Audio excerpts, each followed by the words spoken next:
I'll get it later. Yeah.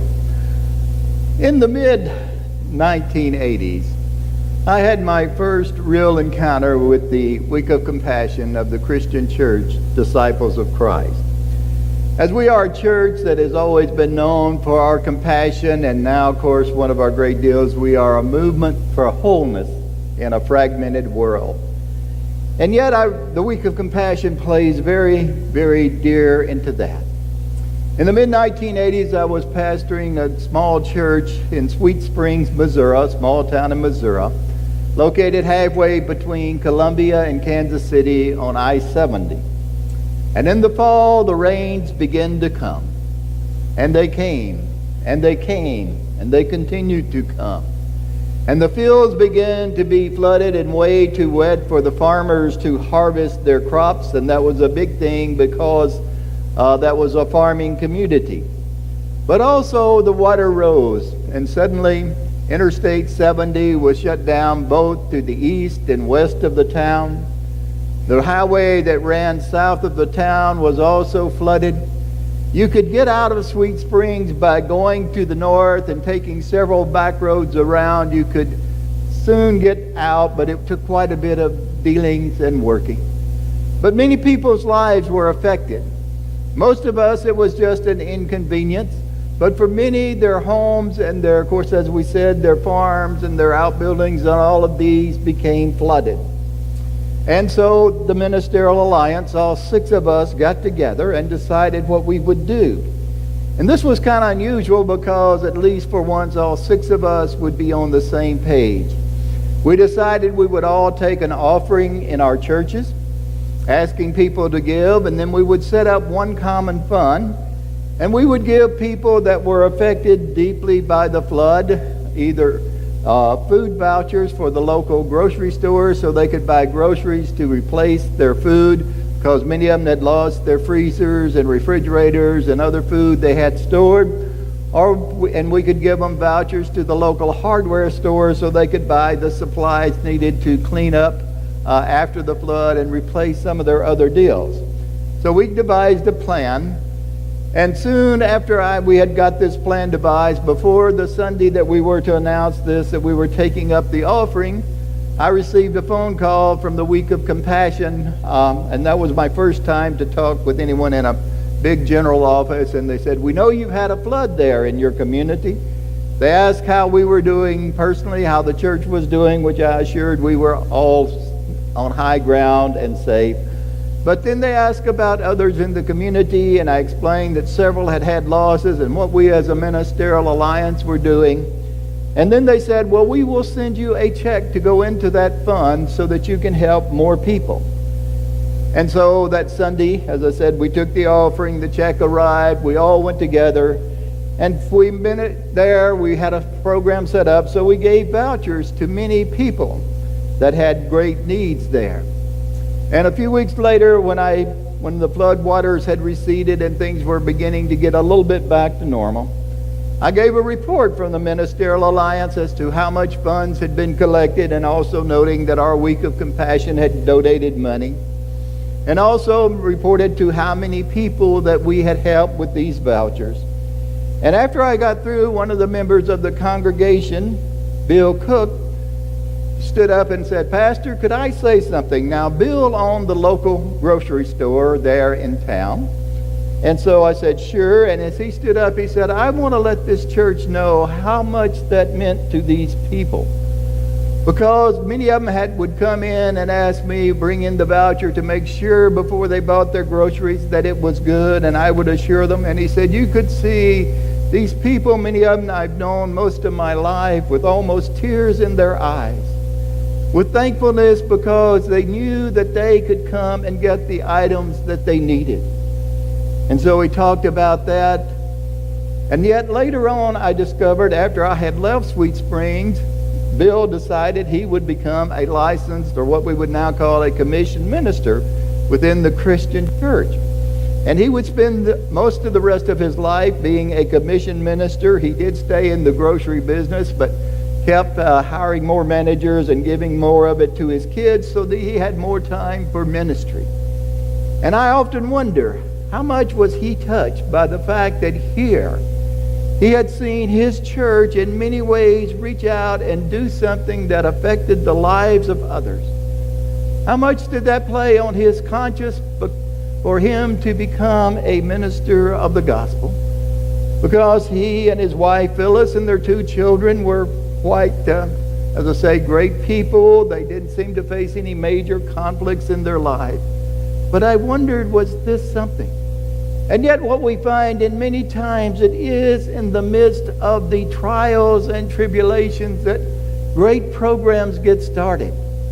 That people's lives are touched and they are moved, and they begin sometimes in small ways to develop those things that reach out and care and show other God's love in so many tangible ways. And so it is with the week of compassion. I will tell you later about another experience I had, but how much it means to reach out and to care with a group that is there, as Sue gave the report as to what they do. How they work not only in disaster relief, but also in that sense of community development, in helping people go and make long-term solutions to the problems that they face of hunger or malnutrition or lack of water or lack of sanitation. It is at work 365 days a year. Even though we call it a week of compassion, it is actually 52 weeks of compassion. They're always looking and finding ways to care for others, limited only by the resources they have. As school children, many of us used to know when we would go out to have races and someone would line us up and say, "Ready, set, go." Our week of compassion is always on the ready and set and willing to go at any moments that they can. Actually, it began in 1939, and if you know, that was near the end of the Depression when World War II was beginning in Europe. And there it was because of our missionaries to China that saw all the devastation in China at that time, decided that we should do relief work in China. And so they developed the China Committee for China Relief and began collecting monies and sending monies there. Our way of facing then what was a broken and fragmented world, to care for that. And then 2 years later, at the beginning of World War II in our own country, we had brotherhood dinners where we would join with the British to have work not only in China, but also in Africa and India and Siam.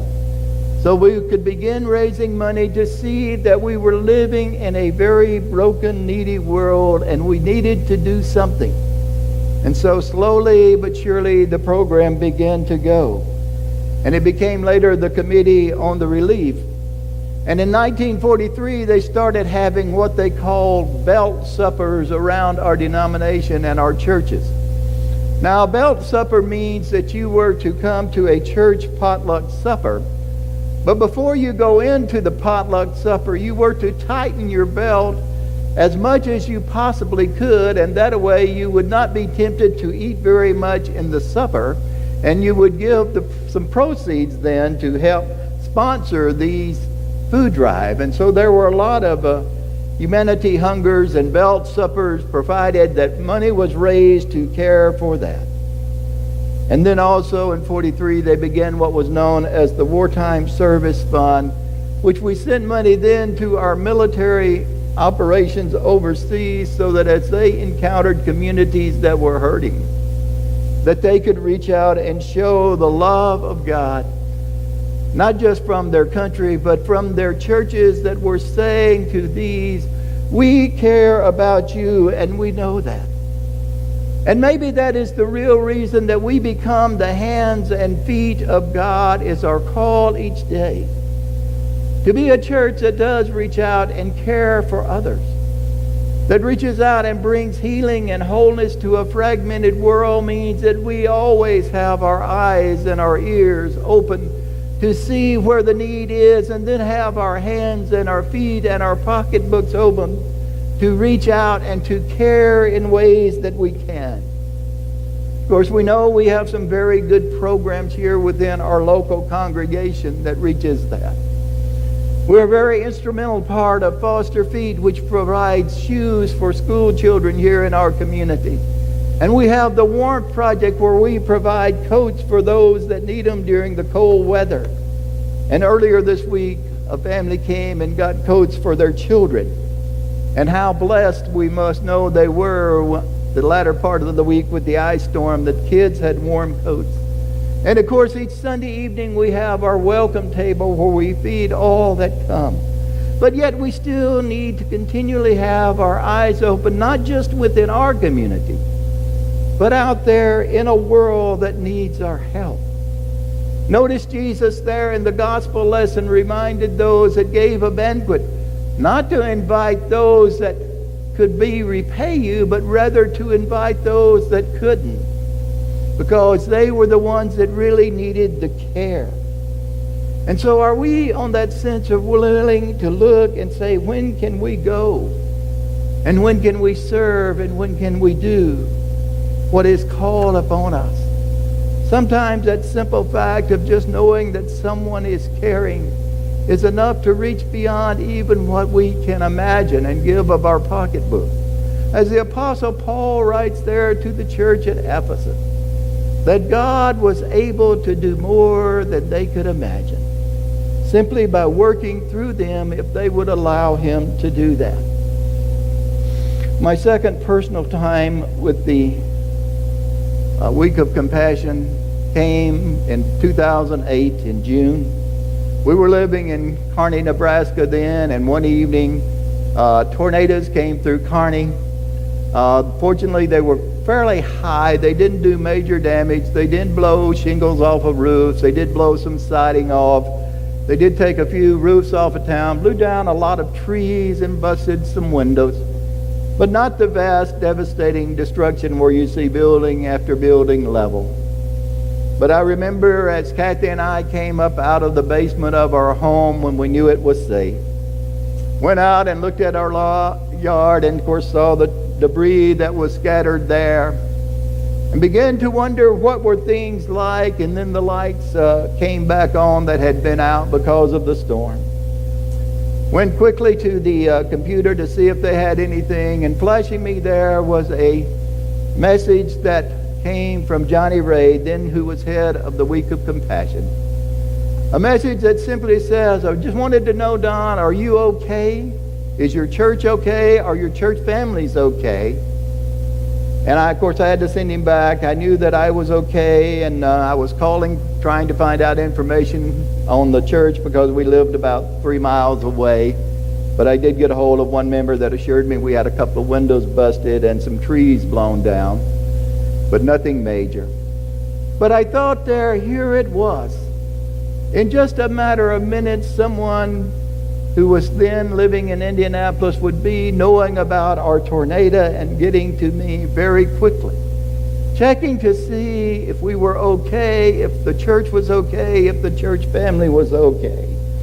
They were ready on go, and he said, let me know if there's anything you need. We will be glad to help in any way we can. And I thought, well, that was the second tornado I had been through. My earlier one was when I was in high school, and a tornado hit the school, once again not doing a lot of damage to the school. But that was back in the old days, and so the communications weren't very good, so they put us all on our school buses and sent us home. And I still remember when my sisters and I walked into the house after getting off the school bus early afternoon, way too early to be coming home. The first words out of my mother's mouth were, what are y'all doing home now? And we had to tell them there was a tornado. Well, it took the news about 2 or 3 hours to catch up back then. But it was still that sense of saying that there are people that are caring. And yet that is what people really need to know, is that we care. That our God is one of love and compassion, and that we are people who reach out in that and share. It is not something new to the 21st century. It is a question that has always been asked, and sometimes asked with a great sense of hurt and despair. In Victor Hugo's book, The Hunchback of Notre Dame, it was set in 15th century France. It is the story of a man who was born with some physical deformities, and he was taken to live within the cathedral because no one wanted to see him. His job was to ring the bells. But they kept him hid from the public for fear that people would mock and make fun of him. And then, as Quasimodo, a gentleman, was there. And then one day there was a young lady, a gypsy, a Roma as we would know them, was also came to find sanctuary there, even though she had a beautiful voice. People were conflicting with her because of her race and her nationality. And yet as she stayed there for her own safety, she knew that many of her people, many of the Roma, lived in squatters' camps there in Paris. And then one day, as she is in the cathedral by herself, she looks up to the crucifix there hanging high above the altar. And there in the musical she sings a song, a prayer, a question to begin with, for God to help the outcast. And Jersey will now come and sing this song for us. Listen to the words as it is a prayer and a culmination of what it means to be an outcast and know that God cares.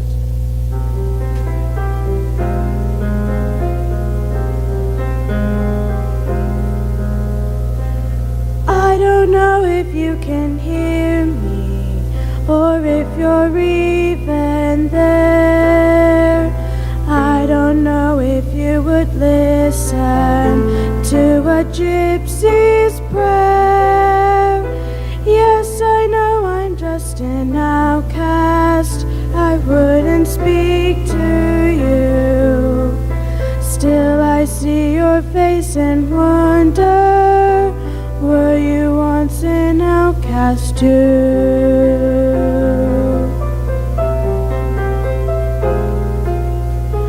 God help the outcast, hungry from birth. Show them the mercy they don't find on earth. God help my people, we look to you still. God help the outcasts, or nobody will. I ask for wealth, I ask for fame, I ask for glory to shine on my name. I ask for love I can possess. I ask for God and His angels to bless. I ask for nothing, I can get by, but I know so many less lucky than I. Please help my people, the poor and downtrodden. I thought we all were the children of God. God help the outcasts, the children of God.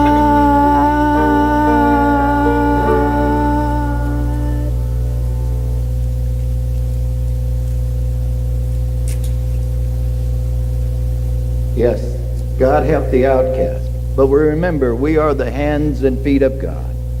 We are also the pocketbook of God. Let us give generously to our week of compassion that is at work 52 weeks of year. For that is but one way we can show the grace and love of our Christ. Thanks be to God. Amen.